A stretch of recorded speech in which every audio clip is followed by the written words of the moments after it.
mahubad nato kining istorya sa nahitabo. Attorney, maayong buntag si Bongo Edna ni Attorney Ray, kamusta?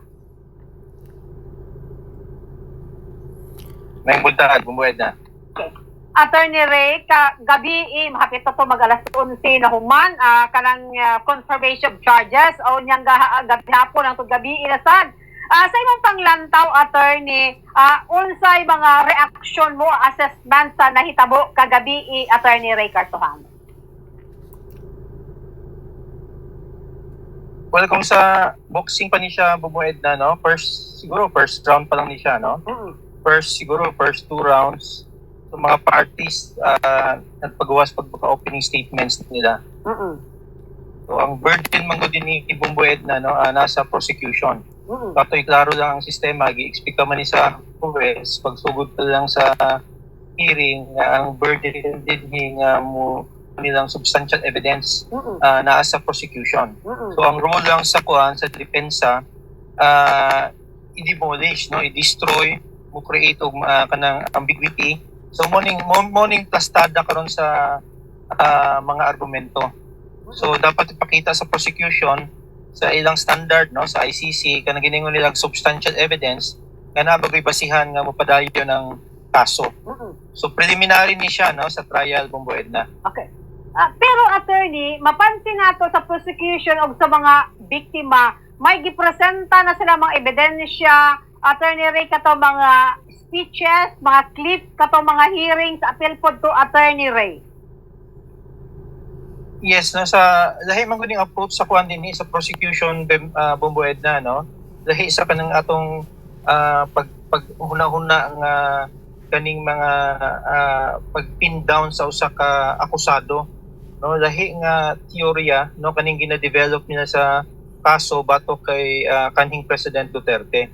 So ang ilang term ani kaning giningon nilang indirect perpetrator, no, mo nang giingon nila nga di lang pasabot nga kanang ikaw mismo ang nibuhat, no, ikaw ni sugo, but ikaw mismo nihimog ka ng mga pamaagi, no, mga organization ng imong mga tao sa ubos mo commit, no, ani mga krimen.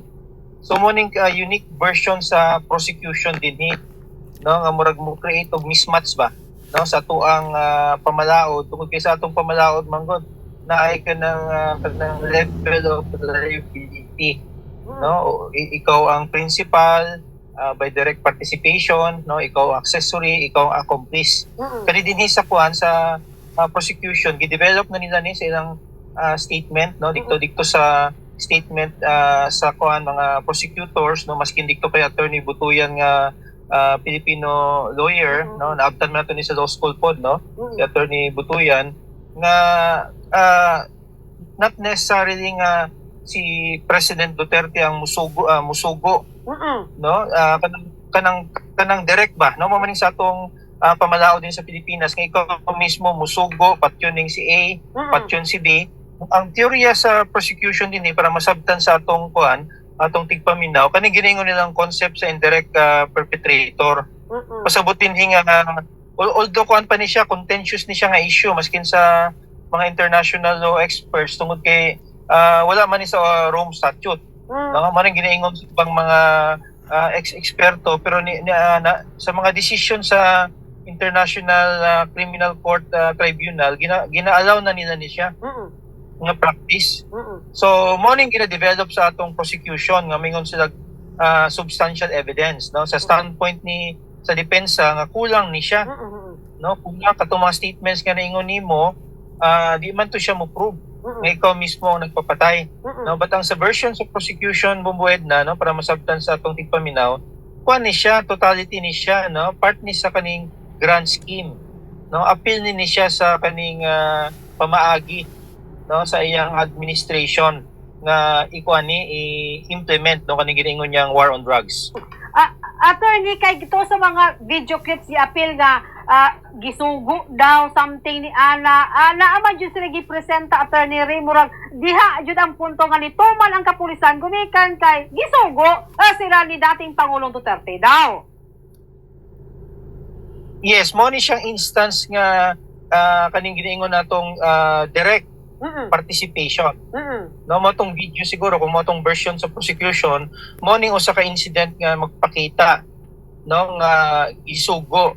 Pero sa totality so far sa summation sa ilang kana mga statements sa prosecution, mumbued na limitado ni siya, no? Wala kaayo kay makita nga kanang direct, no? Except siguro to imong na mention, no nga gisugo. But mingon kag siguro 95% sa mga ebidensya walay ni pin down directly no kay kanhing President Duterte.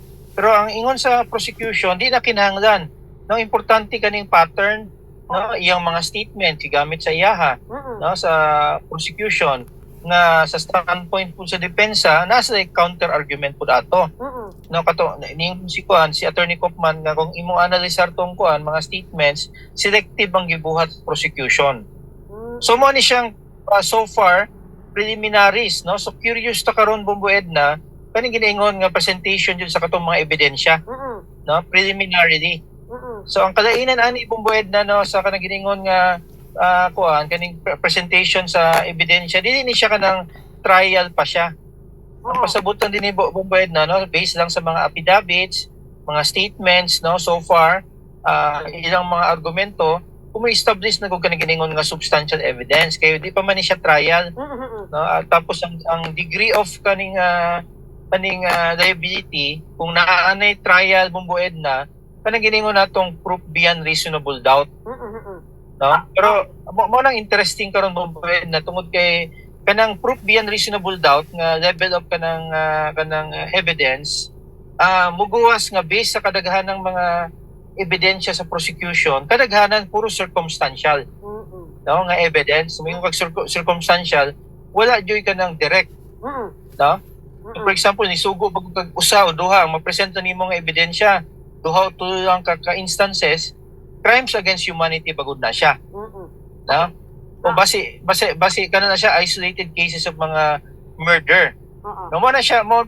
nang dynamics karon Bombo Edna ba pero sa standpoint pud sa sa prosecution di naman nimo kinahanglan ipakita tanan nga kaning mga pila ka libo daw nga mga executions isugo directly ni President Duterte no sufficient lang ni himo siya organization na siya kanang giningon nga mga public statements nga buhaton na sa standpoint sa sa prosecution sufficient na ni siya no nga mahimong liable si kaning President Duterte. Bitaw attorney kay apil sa presentation Attorney Julian ni Costong prosecution ang katong under oath daw siya sa Senado sa Senate hearing ni man siya nga may double death squad pagutanan ni Senadora Tiberos o bisag dito ganito sa may kamarapot mao gihapon Attorney Ray Cartojano sir. Wala man ni gi-deny no from the beginning wala na gi-deny ni kaning President Duterte no in fact iyan ang ginapanghambog pirmi no iyan ang murag in fact mo nang one of the reason nga ni daog pud siya as presidente sa atong nasod no so gi-accuse po na sa prosecution nga nihitabo nga kanang iyang nisuporta sa iya mga panatiko no apil na atong mga OFW no ang statement ni Attorney Butoyan nga masking kadaghanang OFW nahimo ng mga panatiko ni tuo na no so katong imong statement kanang statement ni kaning President Duterte iyan ang statement from the beginning wa man bag-o no iyang gina-qualify lang buhaton na sa saktong pamaagi pagkatapos in self defense no na siya but ang mingon ng prosecution nga imo nang himo nga polisiya no sa gobyerno nga mo nang nikusog ning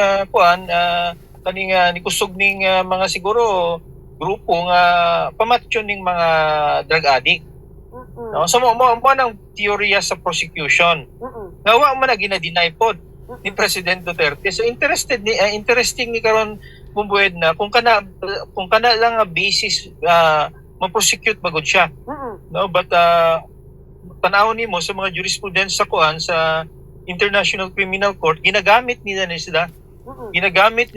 doktrina no wa pa man nang guwas ning debate sa doktrina karon Bombo Edna no kaning doktrina nga indirect perpetrator nga concept kay puro lang man ni siya so far nga mga preliminary statements no mga positioning. Okay. Attorney Ray, lastly ng attorney kanang unyang hapon, unyang gabi, sunod adlaw, unsay mga posibleng panghitabo nga atong maatangan kanang depensa ni Kaufman pod kay nakapresenta man sa si Prosecutor Julian Nicole sa iyang mga burag second round na to, Attorney Cartojano, sir. So nag-expect kanino karong adlaw ugma kung 3 days ni siya bumbued na makita natong ang hanay no sa mission sa mga ebidensya, documentary evidence daghan man ni siya no nga mga ebidensya ang uban nakapangalan, ang uban wala no bumbued na makita nato ang plastada no sa ebidensya sa sa prosecution tapos ang role din sa depensa iya ning buslut-buslutan no kaning ebidensya sa prosecution. So wa pa may kuani ang naitrabaho ani atong prosecution. No tungod kay ang hurdle nga ilang kuani ilang hukdon kaning ginaingon nga substantial evidence. So di man ni siya proof beyond reasonable doubt. Ilang pagtan-aw lang no bumbued na nga not necessarily i-present ang mga witnesses based lang sa mga dokumento no mga summaries sa mga statements dikto pa lang nanay basihan no substantial evidence ang ilang terminology ani nga ipadayon ang trial no batok kay kaning President Duterte.